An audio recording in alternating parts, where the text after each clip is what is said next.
Bien, vamos a continuar la lectura del libro de Job en el capítulo 22, traducción Dios habla hoy, capítulo 22 al 23, que es el diálogo de Elifaz. Tercera serie de diálogos de Elifaz. Ya saben, es traducción en MySword y luego, pues yo creo que la malpasaron, entonces de repente uno quiere leer bien y como que las palabras juntadas con comas que no están espaciadas bien con la siguiente palabra te impide tener una lectura fluida. De por sí a veces uno no tiene una muy buena lectura, ¿verdad? Pero esto te lo dificulta más. ¿Crees tú que el hombre, por muy sabio que sea, podrá hacerle a Dios de alguna utilidad? ¿Qué interés o beneficio obtiene el Todopoderoso de que tú seas recto e intachable? Si Él te corrige y te llama a juicio, no es porque tú le sirvas con fidelidad, sino porque tu maldad es mucha y tus pecados no tienen límite. Tú sin necesitarlo exigías prenda a tus hermanos, les quitabas las ropas y los dejabas desnudos. A quien tenía sed no le dabas agua, a quien tenía hambre no le dabas de comer. Como eras poderoso y respetable, te creías el dueño de la tierra. Dejabas ir a las viudas con las manos vacías y maltratabas a los huérfanos. Por eso ahora el peligro te rodea y te sientes de pronto lleno de terror. Todo es oscuridad, no puedes ver nada, un torrente de agua te inunda.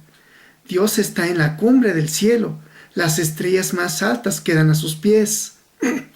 ¿Cómo puedes decir que Dios no se da cuenta que las densas nubes le impiden juzgar?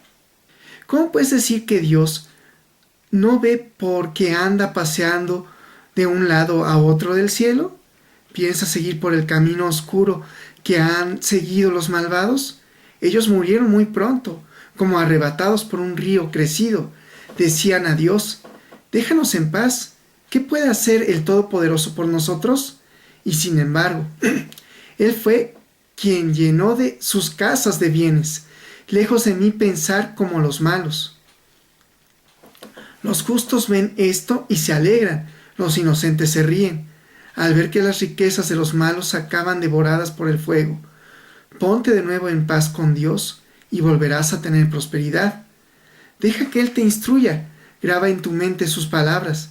Si te humilla y te vuelves al Todopoderoso, si alejas el mal de tu casa, y si aún el oro más precioso lo miras como si fuera polvo, como piedras del arroyo, el Todopoderoso será entonces tu oro y tu plata en abundancia. Él será tu alegría y podrías mirarle con confianza. Si le pides algo, Él te escuchará y tú cumplirás las promesas que le hagas. Tendrás éxito en todo lo que emprendas. La luz brillará en tu camino, porque Dios humilla al orgulloso y salva al humilde. Te librará si eres inocente, si estás limpio de pecado. Y responde Job: una vez más mis quejas son amargas, porque Dios ha descargado su mano sobre mí. Ojalá supiera yo dónde encontrarlo y cómo llegar a donde vive. Presentaría ante él mi caso, pues me sobran argumentos. Ya sabría cómo responderá lo que él me contestará, pero él no usaría la fuerza como argumento, sino que él me escucharía y reconocería que tengo razón. Me declararía inocente, me dejaría libre para siempre. Pero busco a Dios por oriente y no está allí. Lo busco por occidente y no lo encuentro. Me dirijo al norte y no lo veo. Me vuelvo al sur y no lo percibo. Él conoce cada uno de mis pasos. Puesto a prueba saldré puro como el oro. Yo siempre he seguido sin desviarme el camino que me ha señalado. Siempre he cumplido sus leyes y mandatos, y no mi propia voluntad. Cuando Él decide realizar algo, lo realiza. Nada le hace cambiar de parecer. Lo que Él ha dispuesto a hacer conmigo, eso hará. Hará junto con otras cosas semejantes. Por eso le tengo miedo. Tan solo pensarlo me llena de terror. Dios, el Todopoderoso, me tiene acobardado. Ojalá la noche me hiciera desaparecer y me envolviera la oscuridad. Bien, paso a la sección de comentarios. Aquí puedo introducir, pues, decir que no estoy en el carro, que siempre está a oscuras. Estoy haciéndolo de madrugada. Esta lectura y comentarios. Mi idea es no estorbarle a los vecinos, espero ellos no me escuchen mucho. Y también mi hermano que pues, tiene que dormir bien y está en home office en este tiempo de prueba realmente para toda la humanidad.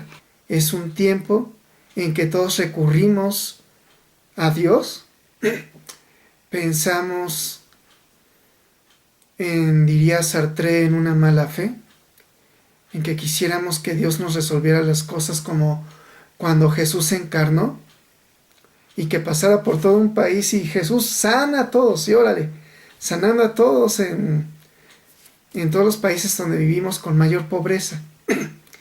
Lamentablemente, Jesús se fue, sí, con la promesa de regresar, pero en esa promesa de regresar, Él nos dijo, en el mundo tendremos aflicción, algunos moriremos, algunos estaremos con nuestros cuerpos pues en descomposición, en nuestras casas y nuestras familias sin saber qué hacer.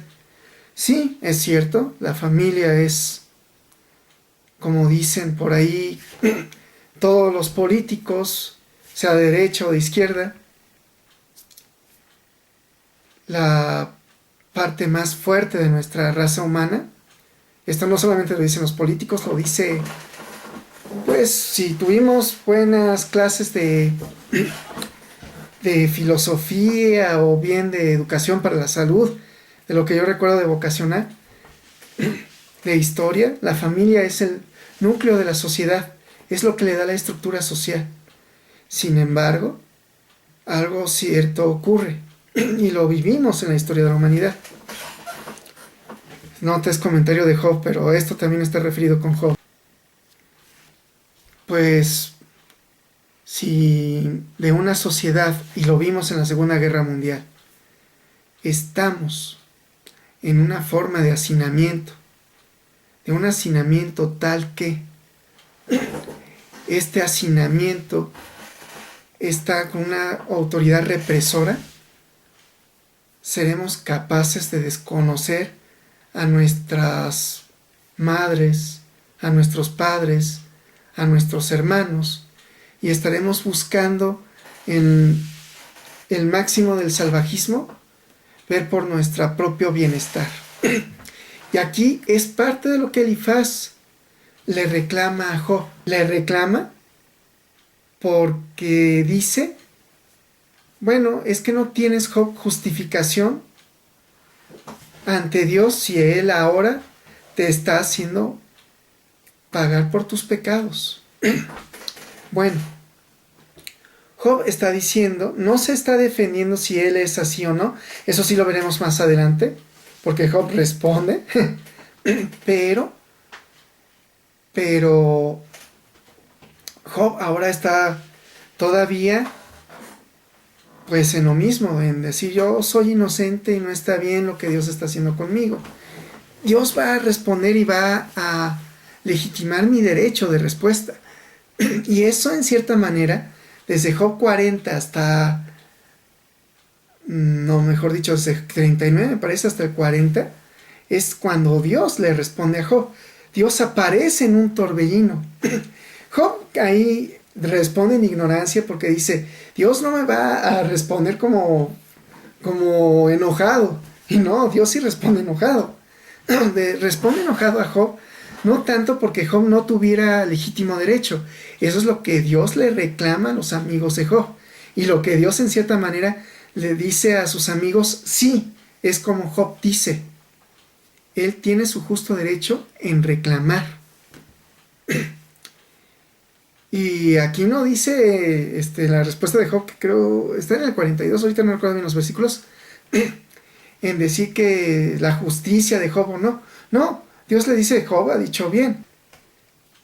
con esto dicho, ¿qué es lo que el cristianismo puede hacer? Debemos de irnos a nuestra historia en el pasado. En el pasado no era solamente estar guardando por los que se encuentran en necesidad o por los que se encuentran más abajo en las escalas económicas que hemos tenido en nuestros modos de producción desde que ocurrió, desde nuestra historia precientífica, desde que nació el cristianismo. Veamos Hechos. En Hechos, los apóstoles, cuando nace la iglesia cristiana la primera iglesia judeocristiana, los apóstoles sí se encargan en efecto de los que se encuentran en necesidad, tanto palestinos o judeohelenos.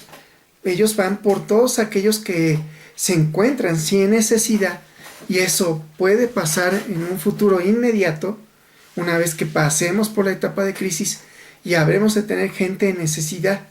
El sector que va a estar en necesidad no va a ser ya solamente la clase de siempre pobre, sino que la pobreza puede llegar, depende del país, puede llegar a aumentar. ¿Y qué es lo que va a acontecer? ¿Qué se puede hacer al respecto? Es aquí donde el cristianismo tiene que rescatar de su historia lo que hizo la iglesia. La iglesia es una estructura social, ya sea católica, protestante, una iglesia es una estructura social que es capaz de buscar por medio de lo que se da en ofrendas y diezmos, y eso lo vemos en la historia de la iglesia al principio, como era una estructura de respuesta a la corrupción de Jerusalén. La ofrenda y los diezmos ya no los cobraban para darlo al templo de Jerusalén. De hecho, Jesús por eso muere. Él muere por crítica al templo de Jerusalén. Con base a esto, el cristianismo es un judaísmo de alteridad que dice, bueno, ahora lo que ustedes daban en diezmos, vamos a tenerlo para nuestra comunidad. Y nunca se habla de un diezmo. Pablo, si lo vemos en las cartas, él, en lugar de decir, pues se va a dar diezmos para la estructura de Jerusalén para seguir manteniendo el templo, no, porque el cristianismo es un judaísmo de alteridad. Él dice, en lugar de eso, en lugar de tener el diezmo, ahora Jesús vino a derrocar el diezmo y ahora se habrá de dar ofrenda. La ofrenda de los judíos, de los judio-cristianos, ya no es una ofrenda para necesariamente alimentar a los ricos de siempre de Jerusalén, porque son corruptos y Dios las tiene cargada con ellos por haber matado a Jesús, el Hijo de Dios. Ahora va a ser para los pobres de nuestras comunidades, y en ese sentido, por causa de arrastre histórico y cultural, los pobres de Jerusalén. Pero, ¿qué es lo que ocurre? Y es lo que aquí se hace un repaso de la historia del cristianismo. No está aquí mi diploma, pero se entiende, ¿no?, que yo lo estudié. En este repaso de historia del cristianismo, cayendo el templo de Jerusalén, el judaísmo se tiene que reestructurar. En esa reestructuración, también el judeocristianismo se reestructura. Y ahora es, bueno, ya no tenemos la iglesia de Jerusalén, y ahora ¿a quién va a beneficiar la ofrenda? La ofrenda va a beneficiar a las comunidades locales. En este sentido, cuando Roma cae, la única institución que se mantiene en pie es la iglesia. Los diezmos, que antes era para la estructura de Jerusalén, de los judíos, el cristianismo quiere, una vez llegando al poder, quiere reestructurarse. Al reestructurarse, reinstitucionaliza el diezmo, y el diezmo y la ofrenda termina cayendo en cuanto a la estructura de las comunidades locales. Debe de pensarse en que los diezmos y las ofrendas fueran como una especie de impuesto. Un impuesto entre comillas, porque realmente siempre es voluntario. Siempre se recalca que es voluntario. Porque en los impuestos nunca es voluntario. El Estado te cobra y si no, te cae con todo el peso de la ley y te embarga. ¿Qué ocurre con la iglesia? La iglesia dice, bueno, esto vamos a organizarnos localmente y voluntariamente. Quien tenga más va a darle a quien tiene menos, para tratar de dar una especie de seguridad social. La iglesia, dentro de la historia de la humanidad, viene siendo la primera institución emergente para salvaguarda del bienestar social una vez que se caiga incluso el Estado. Valga, incluso uno vota, o sea, aquellos, tengo que sacar mi anarquismo y también mi preferencia política de izquierda. Uno votó porque el gobierno cumpliera su deber, pero si el gobierno no alcanza a cumplir su deber, si el gobierno se corrompe, se espera por parte de Dios y por parte del cristiano que se encuentra en pobreza, que se encuentra en necesidad, que la iglesia sea la primera que salga a la salvaguarda y pelee porque haya bienestar por aquellos que se encuentran en necesidad. Dios emplea en ese sentido. Jesús se encarna, el Dios de la Merkabah, que se encarnó en Jesús, ahora ha de encarnarse en esta institución. Esa es la esperanza. Pero ¿qué ocurre si esta institución se corrompe? Si esta institución se corrompe, surge el anticristo. Ese es el anticristo. Valga, sí, en la escatología se espera una persona que sea el líder del gobierno mundial y bla, bla, bla, bla. Y sí es posible, pero siendo muy estrictos, el anticristo, los falsos cristos, aquellos que Jesús dijo, van a decir que aquí estoy yo, o ahí está el tal profeta, ese anticristo realmente es la corrupción de la institución que el Dios de la Merkabah dejó para protección de los que se encuentran desprotegidos por la sociedad, por aquellos que somos los olvidados de la historia. El Dios de la Merkabah, sí, por eso tengo mi Angelus Novus. Yo he dicho en ocasiones que es realmente Jesús. El Dios de la Merkabah voltea con estupor al ver el progreso, porque con la manera en cómo construimos el progreso y en cómo se ha corrupto el cristianismo y en ese sentido ha construido al anticristo, este anticristo es el que construye civilización a costa de la espada, cuando Jesús dijo, con ustedes no será así. No busca propósitos donde no existe, cuando dice, sí, en efecto existe la maldad, y en cuanto a la maldad, ustedes tienen que pelear contra ella. Nos dejó saber bien de dónde viene la maldad y de dónde viene la bondad, de tal forma que no podamos llamarle a la izquierda derecha ni a la derecha izquierda, sino que podamos discernir el bien del mal.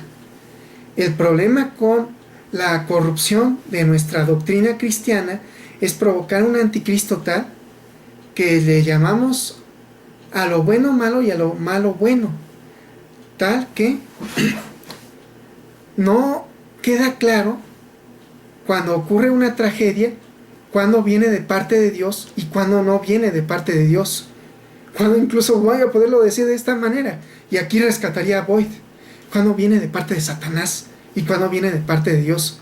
Cuando la iglesia se ha corrompido, hay un anticristo y el clero se dedica nada más a enriquecerse de sí. Puede haber sí experiencia mística, pero esa experiencia mística viene a ser nada, viene a ser un címbalo que resuena. Todos los dones del Espíritu Santo sirven para nada y al final solo tenemos corrupción, solo tenemos al Angelus Novus que está mirando con estupor lo que es el progreso de la iglesia, lo que es el progreso de la sociedad occidental, lo que es el progreso para mí, ser humano civilizado.